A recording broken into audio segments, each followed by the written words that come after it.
Praise the Lord. Hallelujah. Good morning.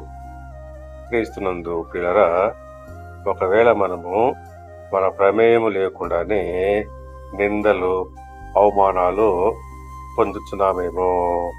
అట్టి వారికి దేవుని వాగ్దానము యెషయా గ్రంథము 61వ అధ్యాయము 7వ వచనము, మీ అవమానములకు ప్రతిగా రెట్టింపు ఘనత నొందుదురు.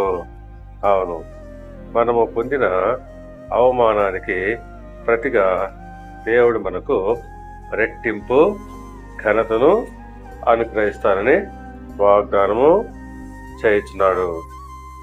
జకర్యా గ్రంథము 9వ అధ్యాయము 12వ వచనం ప్రకారముగా, రెండంతలుగా మీకు మేలు చేసేదనని నేడు నేను మీకు తెలియజేయుచున్నాను అని దేవుడు ఇశ్రాయేలు జాతిని ఉద్దేశించి మాట్లాడుతున్నారు.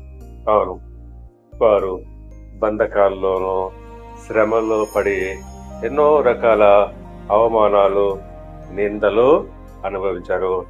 అట్టి వారిని మరలా తిరిగి ఆయన వారి యొక్క స్వదేశానికి తీసుకొచ్చి వారికి రెండంతలుగా ఆశీర్వాదము ఇస్తానని వాగ్దానము చేస్తున్నాడు. ఆ ప్రకారంగానే మనము కోల్పోయినటువంటి ఆ యొక్క ఘనతనంతా కూడా తిరిగి మన దేవుడు మనకు అనుగ్రహిస్తాడు. మన అవమానానికి ప్రతిగా రెట్టింపు ఘనతనిచ్చును. దేవుడు మిమ్మల్ని దీవించి ఆశీర్వదించి వర్ధిల్ల చేయను గాక. ఆమేన్.